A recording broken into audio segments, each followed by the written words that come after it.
one and only Noah Kagan. Noah, what's up, man? So great talking to you. It's good to see you, man. I really admire and respect the people that just like keep going. And it's great that I've seen you now hustling out here on the interwebs. They were the World Wide Webs before. Now it's just the interwebs or the X webs or Twitter. I still call it Twitter. It's I Twitter. still see you out there, man. Good for you. It's good to see you out there. I first heard, I mean, this is going to be a super blast from the past. I first heard who you were from a podcast that you did with Brian Clark.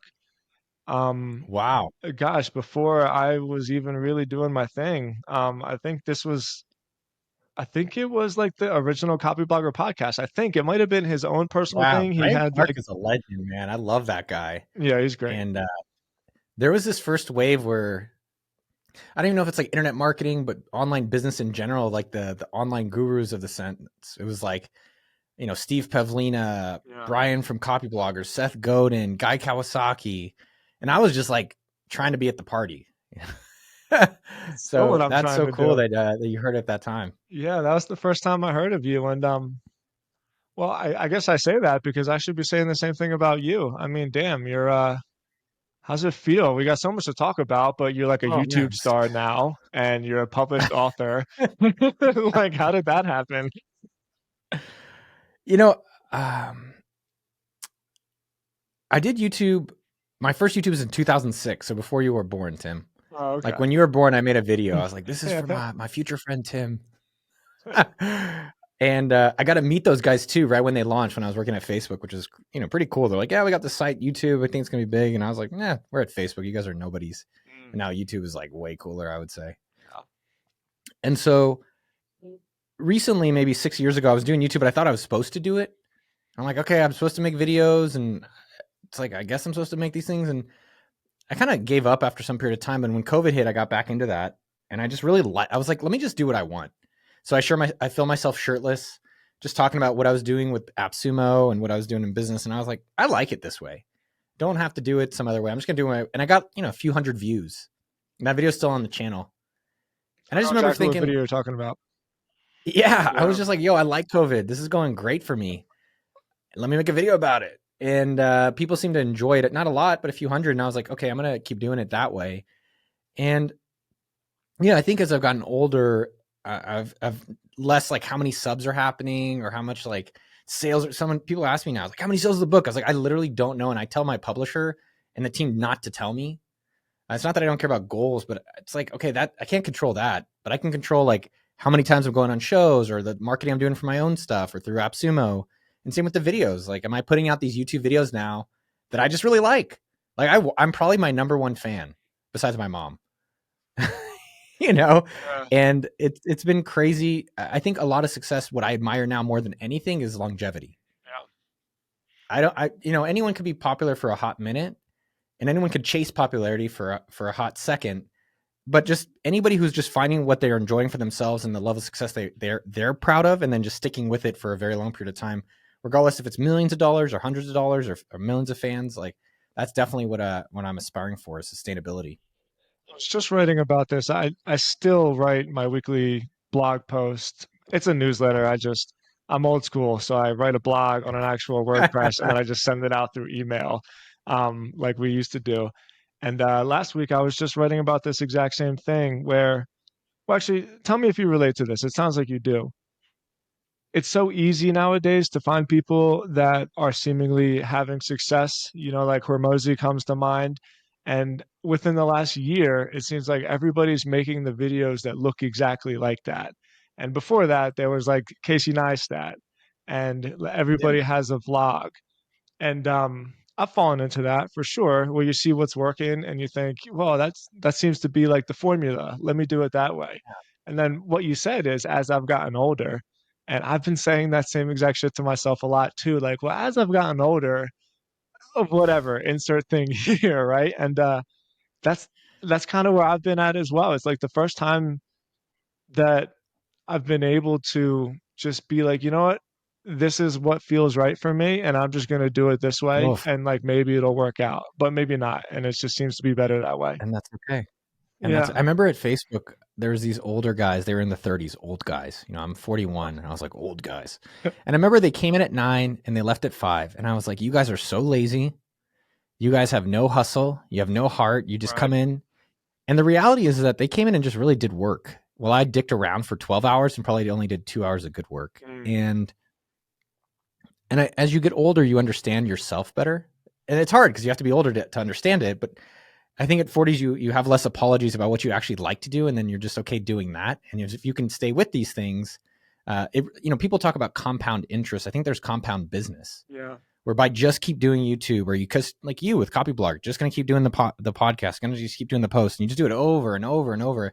Like that stuff really does compound if you can sustain it. It's something that people are interested in for a long period of time.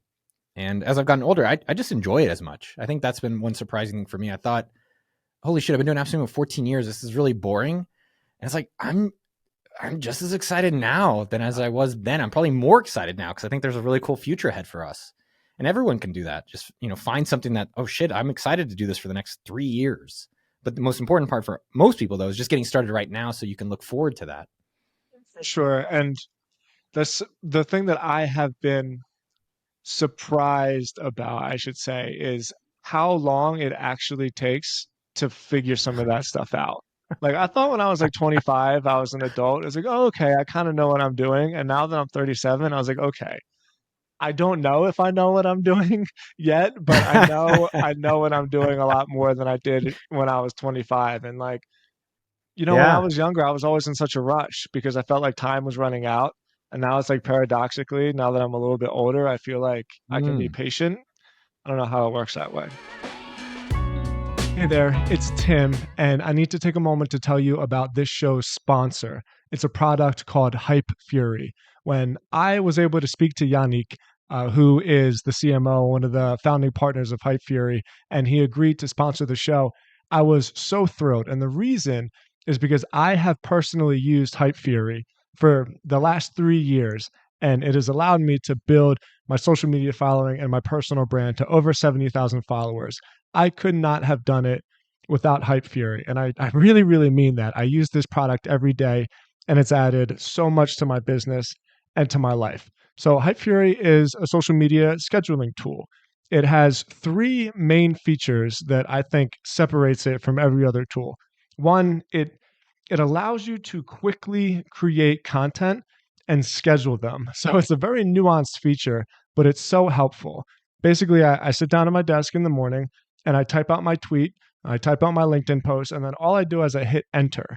And Hype Fury schedules it at the opportune time on Twitter and on LinkedIn. I don't have to think about it any more than that. All I have to do is sit down and create my tweets, create my posts, hit enter, and Hype Fury does all the work for me.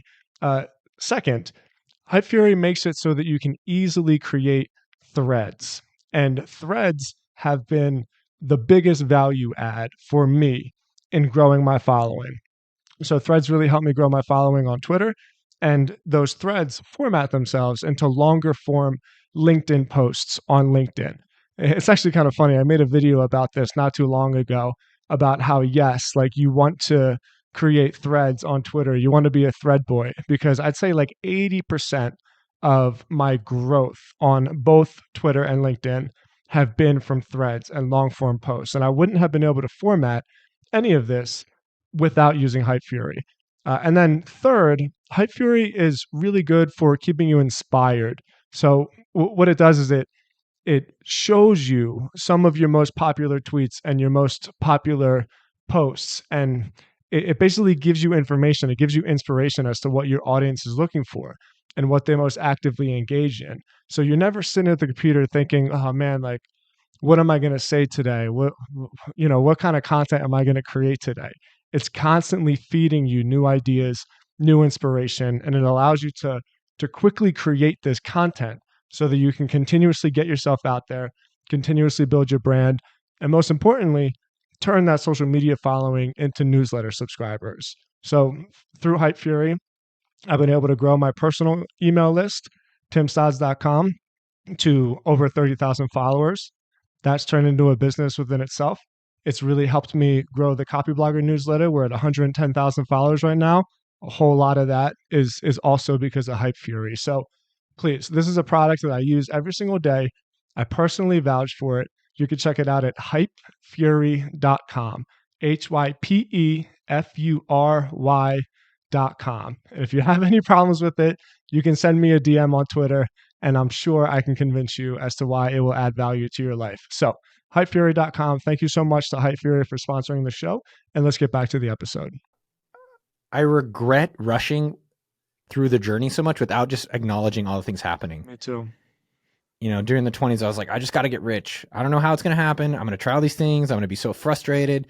I'm jealous about that guy. I'm jealous about that girl. I'm mad at this thing. And it was the same thing all along. I just smiled a little bit more along the way because we pretty much, I think it's almost not predetermined or predestined, but you know, if you have dreams, which one, I think I never realized, like you could have really big dreams and that sometimes you have to see it to believe it, but you'll probably get there. And it's just you decide how, you know, you want to experience it along the way. And so for everyone out there, just be a little, you know, maybe one positive self-talk for yourself. That's definitely something that I've gotten good at. I'm probably my biggest fan. I think in the past, I'd be my biggest enemy. We know each other decently well, I think. I mean, you're not like my best friend, but I feel like I know you I pretty call you well. every day. Yeah. And you seem from the outside to be in a really, really good spot, like in your life, business, creatively, feeling good about what you're doing. Am I just like, are you painting a really good picture for social media, or is that how life is right now? I think anyone whose stuff presents so well on social media is full of shit. Yeah. I don't. Can we swear here? I don't know if we can swear. I'll try to keep a PG-12 attitude. You know, I don't post a lot about my girlfriend online. I don't post like the money or the things I'm doing online. I think I just am trying to share things that I think are actionable and teach other people when I post on Noah Kagan or when I post on YouTube and things like that. And a lot of it is just stuff that I enjoy. But I would say, you know, when people post on social media, my girlfriend commented, she's like, look at this post. They have such a happy family. I'm like, that's the photo they posted. So you don't want to try to live your life based on someone else's like imaginary life. And what I would say is in the past, really 3 years, I've kind of done the work. And I hate when people say done the work. So I'm always wondering, what do you mean? And I'll be specific. I've evaluated and worked on how much I hated my work, how much I didn't like my relationships, how much I didn't like myself, how much I didn't like my living. And through literally therapy and working on each of these different areas, I would say that now I'm at a place where I'm still working on them. I think that work never stops, but I'm much more content and I'm enjoying all these areas. Like I get to talk about $1 Million Weekend, and I get to help people start businesses like that. And I get to make YouTube videos interviewing successful people and then promote deals on AppSumo. And this is what I get paid for. Like, holy dude, wake me up. This is great. You know, I worked at a cubicle in Intel. I know what hell is like. Yeah. You know, I lived at an 800 square foot shack because I thought that's what I was worth. And it was like, no, you could actually have whatever life you want to live. And so now I live in a very nice multi-million-dollar man. I would say it's a mansion. Sorry. It's a house. McMansion. Mansion. There you go. That's pretty good. McMansion. And, you know, I live in Spain half the year with an amazing partner who, you know, I worked on myself in therapy a lot. She's super kind. I learned through her a lot. And just these different areas, I feel more content. And I see, you know, that the other gurus out there and I'm like, oh, she has more followers and I'm smarter than her. And it's like, who cares? Let me just play my game in my planet on my playing field. And, you know, am I proud of the work I'm doing? And maybe I can look at them for some inspiration, but then come back and like, do you have your internal validation? Do you have your internal pride? And most of what I've recognized, Tim, is that a lot of the most things that I'm proud of is that it's something I wanted and it was hard. Like this book, putting together $1 Million Weekend was probably one of the hardest things I've done in years. But I'm also so proud of it now, and I'm really excited to talk about it because I'm like, damn, I worked really hard on this, and I do believe it's transformational for people.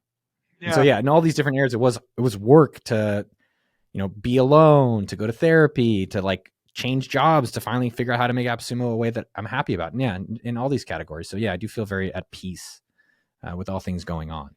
Really and to be clear, just for quick, doesn't mean everything's going great. People hear that and they're like, wow, everything's easy. You're on easy button. Literally yesterday, one of our key people at AppSumo quit. That was yesterday. Then a few other things with the book didn't fall through. Someone rejected me going on the show. A few other problems. And that was just a Monday. So the same problems are happening. It's just how I'm experiencing the problems is changing. This happened last time you came on the show. I was really excited to talk about SendFox. That's what it's called, Yeah. right? I got that. And we ended Yeah. up just kind of talking about life half the time. So like, I really, really want to talk about your book. You sent Okay. me a copy of it. I appreciate it. I appreciate it very much. I read it. I thought the word that you used was like teaching people. Um, your book really, really does that. You like get right to it. And as like a blog first writer, I've always been trained to just like remove as much fluff as possible. And I think you did a really Yeah. good job with that book, man. I mean that Thank you wholeheartedly. very It like much. gets right to the point. Thank you. Yeah, we treated it like a tech company, which is I think a different approach to writing. So one, I hired an expert. I think that's one of the things I've used in almost every aspect of my life, which is who's the expert in these fields. Who's So at smarter than AppSumo, me? we've hired a marketing expert, Moody Glasgow, to be a CMO advisor to me in marketing. And we've done it for all of our executives. And so with the book, we hired Tal Roz. I hired him to help co-write it. And it's like literally one of the best business writers of the decade. He wrote Never Split the Difference, which is a mega bestseller. And I think one of the things that was kind of fascinating about this whole process was that it's just not pretty. I imagine I think people when they want to start a business like a book or they want to do a cookie business or they want to do software business or they want to do a lawn business, Yeah. they're like, oh, it's all pretty. And it's like, it's a little messy and that's It's okay. really messy. Yeah. It's messy and it takes a lot of revisions to get it great. Yeah. And so this book, we did a lot of, testing on the title and the thumbnails and we did testing on every single chapter. Right. So I think one of the other kind of takeaways on this process as well is like, how are you involving your customer in your product? And so that's also made the book, we cut from 65,000 down to 43,000 words based on customers telling us what they thought was confusing or what they liked. So I appreciate hearing that you enjoyed it. Yeah, I did. My favorite part was actually right in the beginning. Can't remember exactly what the title is called, but basically it's like embracing rejection.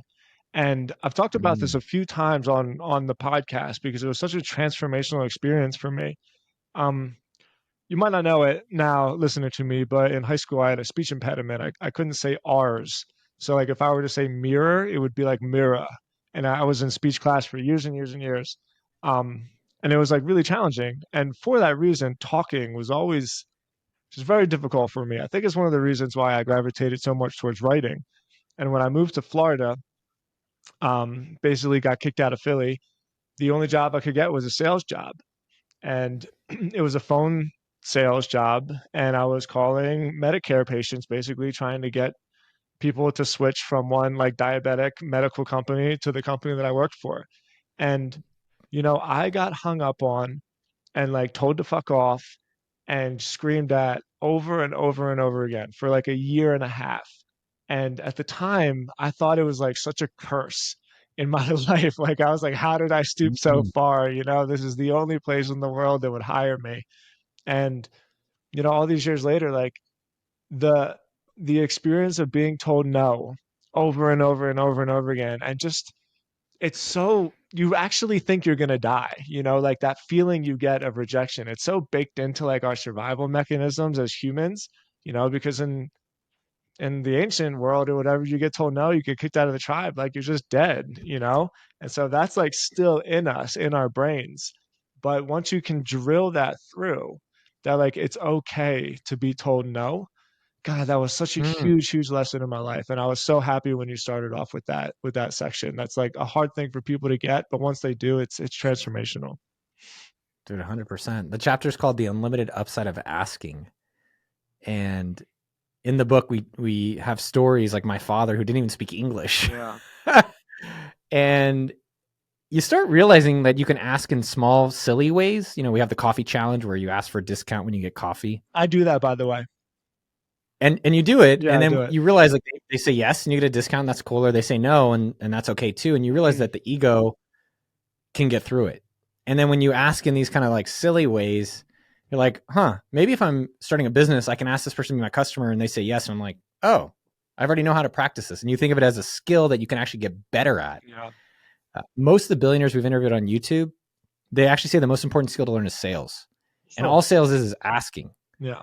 So how do you practice asking? And there's a lot of frameworks in the book and stories that's like, hey, if you practice on coffee, if you practice on $1, now when you ask Tim to be your customer, if they say no, you're like, okay. Like Yeah. I did a 40-hour business challenge last weekend to do the book live. And I asked my neighbor to mow his lawn as a new business, and he said no. And then I said, hey, I got this other idea, DocuSign alternative. He's like, oh my God, yes, I want that so badly. And I was like, all right, great. Will you pay me $100 right now? He said no. I was like, what? I thought you're my neighbor, man. Like I bring you cookies every week. And he's like, nah, I don't like being a beta customer. And then I went home, and the next morning, Friday morning, I came back again and I asked him again. And he said no again. But, but, I had 24 other people who said yes. Yeah. And you're one yes away from changing your life. Like all these successes in life, in business, the reality is just they had one yes. I tried so many different businesses, over 20 before AppSumo. Mark Zuckerberg, he's literally hasn't done shit in 20 years. He just created Facebook.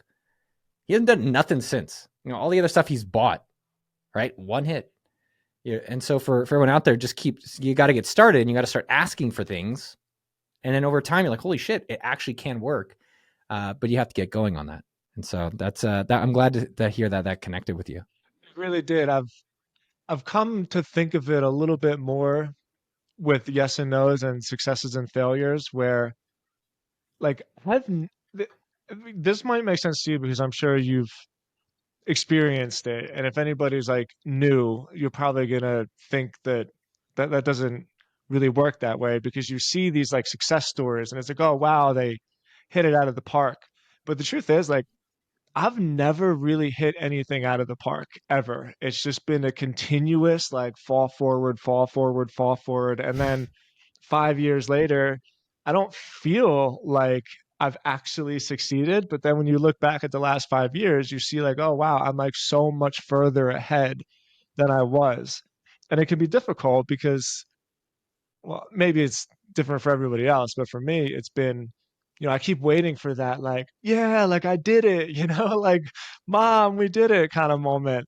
And it Yeah. just hasn't been that way for me. It's been a lot more about what you're talking about, like constant rejections with a couple yeses. And then that yes puts me forward a couple steps. And then one day you wake up and you're like, damn, I think I'm doing it, And that's just been I my wonder if that's, experience.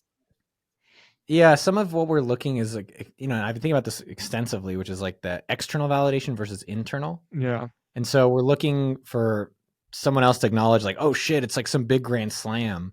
And I remember that when I was dating in college, I met a girl, I won't say her name, but I met her and I was like, oh my God, this is amazing. Right. And you meet these couples, oh my God, it's amazing. And then, they break up like a few months later. And then you meet these other things where, as I'm getting older, it's not so much like it's going to be the high or some low. It's just like, oh, I'm proud of this. Yeah. And then you just kind of do that consistently. And it doesn't mean it always works, right? We put out, most of our YouTube videos probably average 1 million views. We put out one last week, 6,000 views. Damn, you suck. Right. Yeah. That was like, okay, someone's off there. But I'm like, okay, what can we learn? It's okay. It's not so much, I don't feel egotistically like, oh, I'm a failure or it's bad or good. It's just like, that's what it is. How can we learn for the next video? Mhm. And the same thing goes in all these, whether you're doing blogging, whether you're doing podcasting, whether you're doing a service business or whatever type of business, you're going to face some type of failure, and the ability to go and start again and give yourself another chance, which we all can do, is literally the difference from where you are and where you want to be. For sure. There was another section of the book which I thought was great advice, and it's a lesson that I wish I learned years ago Ooh, because do tell. I would have made definitely more money. And the shit again, I should have had the PDF in front of me, so I remember the names of the chapters. But it was after you talked about email being the money machine, and you said like start your cash register. And I think you talked about Neville. I've never met him. Did I pronounce his name right? Your buddy? Yeah, Naval. Yeah, yeah. Oh, Neville. Yeah. Yeah, yeah, correct. And the automation he wrote was about like selling through email right away. And I was pretty scared to do that in the beginning. I wanted to have like a nice automation where you introduce yourself and it's like, hey, I'm not here to bother you. I'm not like gonna hard pressure sell you, and almost like wanting people to like you through email. And one day I was like, you know Yeah. what? Let me just sell right away. And as soon as I did that, the sales for Copy Blogger Academy like skyrocketed. Even through my agency, I put an automation together, giving away a free ebook for my agency. And these are, you know, 5, 10, $20,000 a month deals where you think there's going to be like a long Yeah. sales process with it. But even just that simple act of putting a sales email like right at the very, very beginning, it's a game changer. And I wish Yeah. I Good for learned you, that man. one sooner. I mean, the thing of the story I was just mentioning is such a powerful reminder for every business, whether you're an agency, whether you're a blogger, whether you're a content creator, whether you're a software provider, whatever. Have an email list. Totally. 100%. Use sendfox.com for, which is what I use for free. There's ConvertKit, there's MailChimp. Use email because just like I told you on YouTube, they decided to show my video to 6,000 people. And maybe the video sucked, but then it's like I'm literally, if I want to get the message out, I cannot through this platform because they control my fate. And so an email list is one of the best ways at scale to be able to communicate or set up an autoresponder like you did, as well to automatically around the clock be working for you. And so in the book, we talk about how do you use social for growth, but email is really for profit. I mean, I know the answer to this. I'm always shocked. More and more, it seems like people rely on TikTok and social media more and more than ever, even though it feels like for the last 20 years, we've been talking about you don't own your social media, you don't own your social media, build an email list. And it's like, I don't know, like email's been dead for 20 years and not though. Yeah. Like when is that going to happen? Is that just always going to be the way it is? Is email is like the money is in the list? I mean, I think what helped me succeed in the past few years was doing less of these platforms. So I really only did YouTube and email. And those are the only two. It was like get audience on just one. And for Yeah. me, YouTube was the one that I felt relative to the amount of work and the unique angle I could take. I could grow it a lot better than in other channels. So I only did that. And then how do I turn those people from watching the videos into my email list and descriptions or lead magnets, meaning say, hey, if you like this video, I have a template for you. Go give us your email at noahkagan.com. Does that work? And those are really all I did. And so only now, years later, I have a team, so it's easier to do some of these other areas. For email, I would say for everyone out there, a lot of people either don't have a business today, Tim. They're like, I don't have a business. Well, it's like, well, if you want to start a business, it's a lot easier if you have an email list. For sure. Or two, if you already have a business, try it out. Try sending email right now, pre-selling something. Hey, we're going to launch this agency. We're going to launch this course. We're going to launch this product.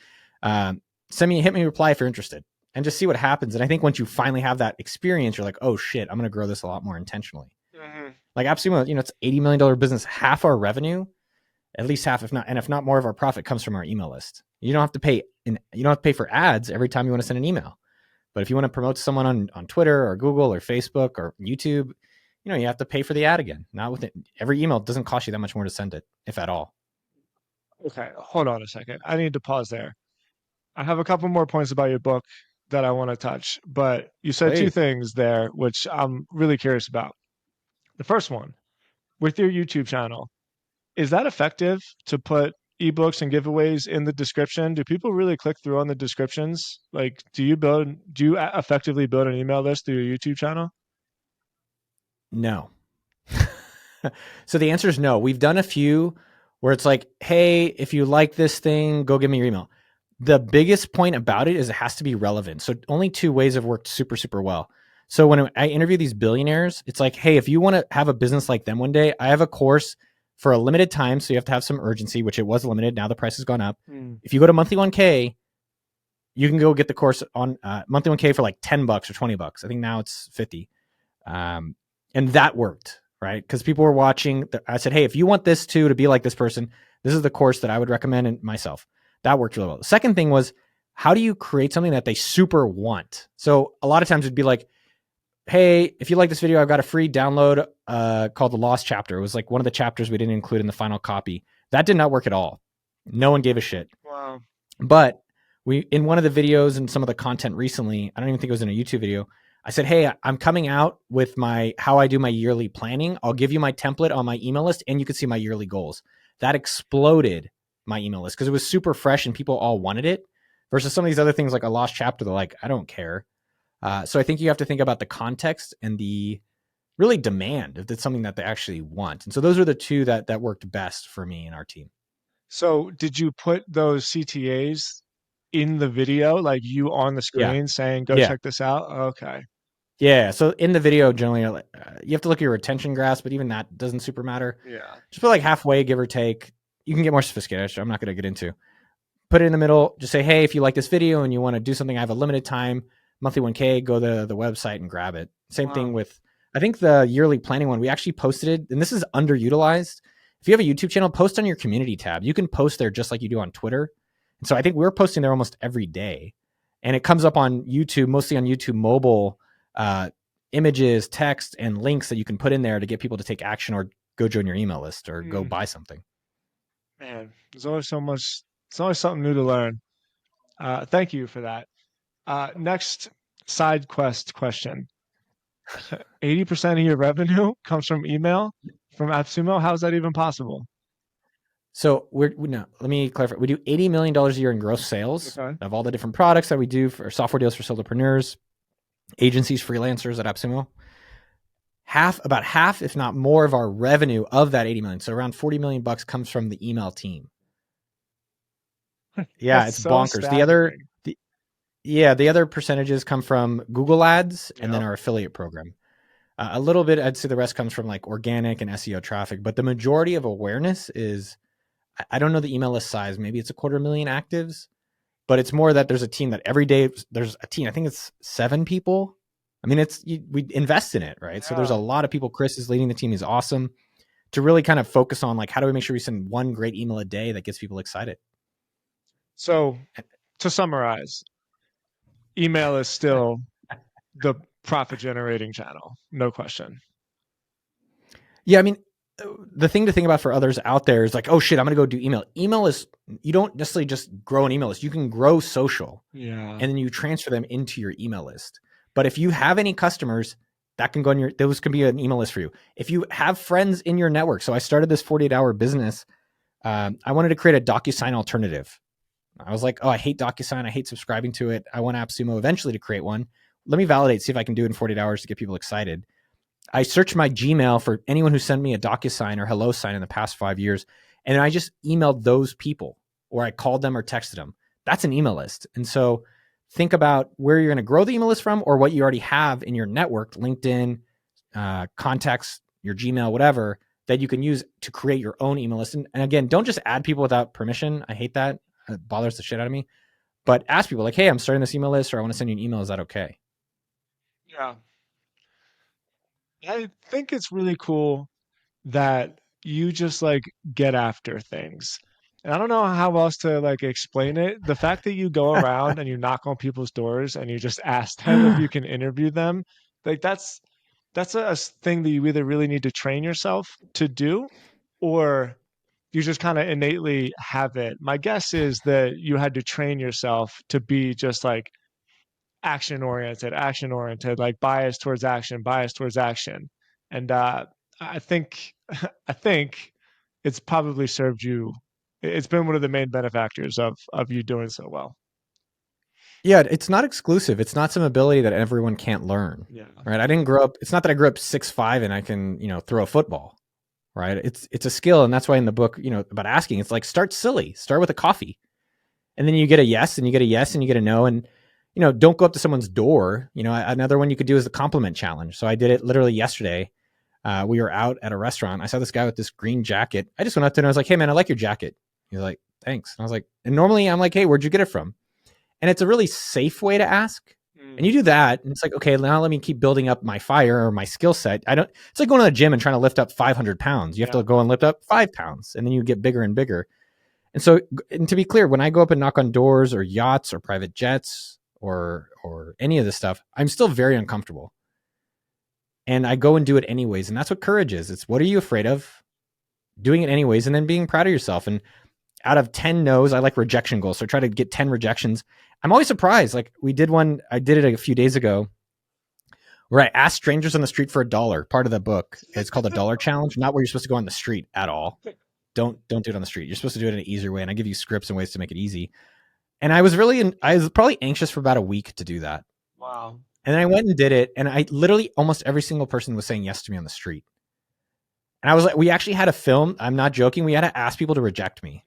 I'm like, hey, I'm going to ask you for money. Can you just say no? Because we kept getting so many yeses. And so again, these asking things is really selling, and in all of life, it's asking for a raise, asking for someone to go on a date, like your wife, or her to ask you, asking for a sale, asking for an interview. It's all a practice. And so how do you get better at it? It's not immediate, but it's a skill that everyone can develop over time. I would encourage everyone to go knock on doors, but success leaves clues, and you can go ask people who are successful. Everyone has someone in their network who's successful. Maybe it's your dentist, maybe it's your doctor, maybe it's your lawyer, maybe it's your cousin. Hey, can I just take you out to lunch and meet with you? Or do you know one person? And I still do that to this day. That's how I've invested in some real estate, because I rented a parking spot from a guy. I said, how do you own a parking spot? He's like, oh, I can tell you about it. I was like, cool, I'll take you out to lunch at wherever you want to go. Just asked. And Yeah. so I think, especially the book, it encourages you, like, the upside of asking is unlimited and you can get things that you want, versus otherwise you're just going to get what you get. And the downside of the ask is you might get a very brief rejection and guess what? No one cares about it. And no one cares. I know that's like the thing about it. That's uh it's so hard to grasp, but it's very liberating once it comes through. Like, hey, nobody cares. And then you can just be what you want to be. Okay, Yeah. I got one more section. Hit me, bro. You I like it. talked about last time, yeah, I had you on the pod, you said something that actually really, really stuck with me. And I mean this as a compliment because it was kind of the opposite of how I've always done things. And I've since leaned a little bit more towards your style. You said I only make one goal a year. And this is when you were just starting to build up your YouTube channel. And I bought like a couple websites during COVID, especially because I had too much money and like too much time. And every time I would do it, I would think like, I remember. I just remember you saying that, and it really stuck in my head every time I was making these Good. decisions. Like, what would happen if I just did one thing? And you talk about that in the book. You call it battle tested playbook, the one goal for this year. And in the past, I may have been a little bit more towards like try a bunch of stuff. I think at the beginning, it's probably better to say yes to a whole bunch of stuff just because you never know where life's going to take you, and you build experience and you build a reputation, and you just say yes to everything, right? But as time has gone on, I've seen it more and more important to say no to almost everything and to go all in on one particular thing for a year. How would you relay the importance of that lesson to somebody reading to someone reading your book, reading $1 Million Weekend, but just anybody asking you on the Yeah. street? It works. That's it. It works. Yeah, If you want success, copy successful people. It works. And so I'll just give you goals over the years. I've always picked one goal, one thing. So this book, it's to get 1,000 positive reviews. that's your goal for That's this it. year. And so that's my only goal for this book. Like, Wow, there's other things that could happen that I'd like to have happen that I'm not naive about. But if I can get 1,000 people to leave a review, ideally positive. So I literally have a spreadsheet of 1,000 people who've pre-ordered the book. I'm going to send them a book and say, hey, if you've liked it, do you mind leaving a review? That's it. And I'm going to literally check each person off one by one. I've emailed every single one of these people myself. AppSumo.com, our goal this year is net revenue, not gross, which is 56.6 million net revenue. wow, YouTube channel, 1.25 million subscribers. That's it. Each the different things has just one goal. And I learned it from Zuckerberg directly. He was very clear on one goal, which was 1 billion users. And what I found is when you have multiple things to try to accomplish, it makes it very hard to focus. yeah, And I've seen an entrepreneur, this guy named Jake, who I really like. And recently he started a business and he came back and he's like, I'm going to do a new one. And I was like, you haven't even gotten the first one going. And there's so much more in what's working. The best businesses are the ones that work. So you have Copylogger. You have this great business, in my opinion. thank you. How do you 10x that? And again, I don't even care about 10x. People are 10xing too. The people are thinking about 10xing. Sorry. Is there ways that you can consistently just grow that? It doesn't have to be dramatic. I would say I've shifted my belief. I believe you should still have one goal, but I think the goal should be less ambitious. But you can do that less ambitious goal consistently for many years. Yeah, So AppSumo's growth rate this year, I think it's around 6%, 7%. My YouTube channel goal is like 20%. This book goal, it's brand new. So, just to get 1,000 reviews, like very achievable goals that I can do and compound them over a long period of time. a long period of time is that's the hard part and the easy part. Simple but not easy. I think it's in the beginning Yes. of this podcast, you said you said that to me. Like, I appreciate people that keep going. It's actually the best compliment I ever got in my life was my dad. And I didn't even think he meant to give me a compliment. He said, that's you, Tim. Like, you're Mr. Consistency. And I just got lucky. It's like in my personality, I just find something and I just do it forever. And and Good I've for you. I think it's really the most important thing. And I don't think there's like a close second. Like, yeah, you can get lucky sometimes, and 1000x, like you said, something that it's almost like an anomaly. But if there is one skill set that I've seen consistently with successful people, it's just that. It's just doing the same thing over and over and over again for years when it's not fun Yeah. and no one's paying attention. Yeah. I mean, I would say also for me, I'm excited to do these things, whether a lot of people are watching it. Like my YouTube videos, if no one watched, if we had 1,000 views, but I like the video, I'm okay with that. If this book sells 1,000 copies because I only had 1,000 people, I'm okay with that. Yeah. And so I do think it takes time, but find the thing that you're excited to be bored with. You know, like absolutely, we've been doing deals 14 years, and I'm more excited now than ever because I'm like, wow, there's so many cool deals that we could get that I Yeah. still want, and there's more other software products for solopreneurs that we can help promote that we're not doing yet. And if I thought it was already finished, I wouldn't want to keep doing it. But I'm like, make it exciting for yourself. Like I learned this phrase recently, which is put it on the calendar. Like if your life sucks, put something cool on your calendar. Right? You can be the author of your story. And so if your business sucks, you can change how that is. Doesn't mean you have to do a 180, but can you have something that you're looking forward to finishing this year? I always like this for myself, which is if you don't know what's going on, or you don't like what's going on, just write out a story of December 31st of this year. Yeah. So today's January 9th. So December 31st, 2024. What does the end of the year look like? And guess what? Just work backwards from that. And a lot of times when I felt confused in life, that's really given me a lot of guidance, the fantasy year. And you write out this crazy fantasy of what the end of the year looks like, and then you sit with it and you cross out some of the bullshit, and then you have a little bit of what you really like. Maybe there's one for relationships, one for work, one for yourself, one for travel. And you're like, damn, that sounds like a great year. Let's go make that happen. I love put it on the calendar. We did that recently. You know, my son's 2.5. My daughter, what is she, 15 months. Wow. Uh, it's been a lot of work, you know, like it's been a lot of work. And I got this investment opportunity in Thailand, and I brought it to my wife. I'm like, yo, That's a weird opening if I've ever heard. yeah, I could tell you about it. I can't quite talk about it yet. I got an NDA on it, but we I was talking to my wife. I was like, Jules, do you want to fucking go to Thailand? And she's like, what? I'm like, yeah, let's put it on the calendar. Let's just go to Thailand. Put And it so on the we leave. calendar. Yeah, we leave. Today is January 9th, and so we leave January 17th. And Wow. I Yeah, just for I'm everyone. relating to that. You gotta have something. You have something to look forward to in life, and it doesn't have to be big. You know, I think sometimes I was talking with a guy this morning. He's like, I got to do big extreme stuff, and I think that was a mentality that made me have big swings of happiness Yeah, and sadness. Versus, it doesn't have to be all or nothing, and it doesn't have to be a big thing to go change your life. It could be going for a walk, like, or it could be, oh man, I want to go get ice cream on Friday, right? Or my girlfriend wants to go to HEB. It's the market out here. And so tomorrow, I'm like, baby, I really want to take it to HEB. She wants to go today, but I'm like, baby, I have stuff today, but let's do it Wednesday. Come on, Wednesday night, HEB, baby. I'm gonna take you. She's like so excited to go to the grocery store. yeah, It's silly, but for us, there's something to look forward to. totally. Put it on the cow. Yeah, put it on And the by the way, calendar. text me, man, if you need a safe word while you're out in Thailand. Like, hey, banana.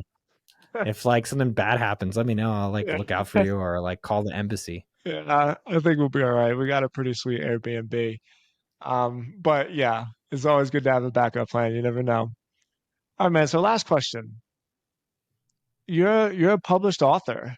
I saw the Yeah, video of you with your unboxing of your book. yeah. How's it feel? I mean, seriously, tell me about it. That's a real writing books is hard. Ah, It's really hard. How's it feel to be a published author? it feels better than expected, Wow. actually. Better than I thought it would. I don't know how other authors feel. I do know. I remember I called friends, and again, one of the things I teach at the end of the book about how to, do marketing and Yeah. grow your business is how do you connect with pre-fluencers. So I connected with Tim Ferriss and James Clear and Ryan Holiday before they were really famous at all. And I remember calling Tim early on. I was like, "Hey, I'm thinking about doing a book. What's your advice?" He's like, "Don't do it. It's really hard." And it I was love that. way harder than I thought. And it made me, face my own, can I do this? We all have these fears Yeah. and we all can do it. And I think that's probably the ultimate takeaway from my book is that just get going now and you realize that you can actually do it and you do have the ability. And I realized that for myself putting it together. So at the end of the day, with $1 Million Weekends, seeing it now and I read it. I read it a lot actually, which sounds, I don't know if that sounds strange. And I'm so excited to share it with people because I truly believe if someone wants to change their life in 48 hours, me and Tall and all the launch team who've been a critical part of it have really put together something special. And so I love, like, I've been shipping it off to a few buddies and I sign it. And, or there's a kid I mentor, he's 12, who lives in like Bumbletown, Texas. And I was like, man, this is a chance for you to be able to improve your life. Wow. And yeah, it's exciting to mail it out. And I'm looking forward to launch day where people can get it in their hands and, take action. I don't make money on the book. I mean, some authors might. You don't really make money on books. You make money on speaking Yeah. or consulting or maybe writing your second books. But I already make my money on software stuff. And so for me, it's really kind of curious to see the action and lives that people change for themselves. Like already this guy, Pat, it's actually crazy. His name is Pat Gostick. I actually featured him at the top of the book and he messaged me yesterday that he quit his job. Oh, And I was like, hell yeah. Hell yeah. He was doing customer support out in Poland and his dream was always to be a YouTube consultant. So helping people run their YouTube channels. And he's like, we talked about a little, I think freedom number, but talk about freedom number, which is in the book about being able to achieve, to be able to have freedom and what that number is. And he's like, I can finally do what I want to do. And I love it. And I was like, man, that's what I want to see a lot of. And I'm excited to see people do that for themselves. congratulations. Thank you. Yeah. It's I'm just really happy for you. It's a lot of work and it's been a It's long time really a coming. lot of work. Yeah. Thank you, brother. Yeah, I think I've had a lot of good things happen to me and I've never really accepted them or I've never really embraced them until lately. I feel good about myself in the Mm, past, maybe 2 years. And so as these things are happening and as I'm honestly doing the work, meaning the amount of effort and look, no one pays for effort. They pay for problem solved. But my pride and how I feel is paid for in effort. And I feel like I've put in the sweat for myself where I'm excited to share this. And if it sells a lot, great. If not, that's okay too. It's the same reason I was telling you, like, I haven't opened my YouTube. You get like a plaque for 1 million subs. I guess it's just not, I'm not motivated on that. I'm motivated to like go up and who am I going to interview that I can share their story or what can I share about how we run AppSumo that I think will help other people in their journey. And can I make a video I'm proud of? And yeah. that to me is candidly is more important than getting a plaque that says how many people are subscribed to the channel. Yeah. Show how many people like you. uh all right. Today is January 9th. You said that it's not on the market yet, is it? No, this book comes out January 30th is launch day. So hopefully Launch this show day. will come out around January 30th. Yeah, no problem. And then I hope at the end of this year, my dream, I'll be curious your dream. My dream is that people have bought in the book and then have taken the 48-hour challenge and either this weekend or one of the 52 weekends this year, they've done something that moved them a little closer to their dream. And that I'm living, I think December 31st, I'll be back in Austin with my baby. So I'll have a newborn. We were talking about Yeah. that. That's going to be crazy. Yeah. And just really being an entrepreneur gives you the ability to spend time how you want. And so ideally having a lot of flexibility to be with my family and my girlfriend and my kid as much as possible. Uh, that's definitely what I'm aiming for by the end of this year. What about you? Oh, geez, it's the beginning of the year. I don't even. Well, first the Eagles need to ruin everybody's Bro, they hopes and need to dreams step and win up, the dude. Super They're Bowl. they're falling asleep at the Look, wheel. bro, we're still in. It's not over. I'm not against it. I'm for the Eagles, man. I just don't know what's going on. Yeah, me neither. But this is how it works. This is going to be the kind of weird year where we win and we just get to rub it in everybody's face forever. So Dude, I hope obviously so. this is recorded and I can't take that back, but I'm born and raised in Philly, so I wouldn't take it back anyway. Um, Man, I'm in a strange place in my life as well where like I'm okay with not working 60-hour weeks anymore. And I've like put myself in a position where mostly everything is running without me. Up next is building a sales team for the first time because I've always been the closer for all of my companies, especially like my agencies and stuff. And so that's uncomfortable pulling myself out of the closing role because I was always like the rainmaker, and it's hard to get that, but that's my goal by the end of the year to Right. not be the closer anymore, and honestly, Good not for even you. be the CEO. I've been the CEO of my company for 14 years. It's wild, you know, the got employees all over the world. I'm like, what does my life look like if I'm not a CEO anymore? But I think I'm there. So that's where I'm at. Sometimes it's scary to admit what we really want. Dude, I was talking about it to my director of operations on Slack, and she basically knew. She could just tell because she follows my blog. And she's like, "Yeah, I've kind of been waiting for you to like actually just say this for the past 6 months." And so like I'm happy that you said it, you know, but yeah, it's scary, man, but I'm there. That's where I'm going. That's what I Good want, for you. and I'm doing it. Good for you, man. Yeah, it's Thanks. funny because like people ask on the other side, like, do you want to be CEO? I'm like, yeah, I love it. Like, I love the people I'm around. I love our team. I love the customers. I love partners. I'm like, I have plans. Like, I don't want to quit yet. Mm, Maybe one day, yeah, but it's not on the docket for the next 3 years. yeah, So good luck to the Eagles. I'm rooting for the Niners. Real talk from the Bay. So so good. I'm hoping they step up. We'll see. Yeah. Um, milliondollarweekend.com. Is that where they can buy it? Yeah. Is it all on Amazon? $1,000,000weekend.com. Yeah. Amazing. Check it out. Change your life in 48 hours. Great. Thanks again, Noah. Congratulations, bro. I'm really happy for you. Thank you. Congrats on the family. I'm excited for you for fatherhood. It's a wild ride, man. Buckle up. And we'll do this again soon. We'll do this again in another 2 years, all right? I like that. All right, Thanks, bro. man.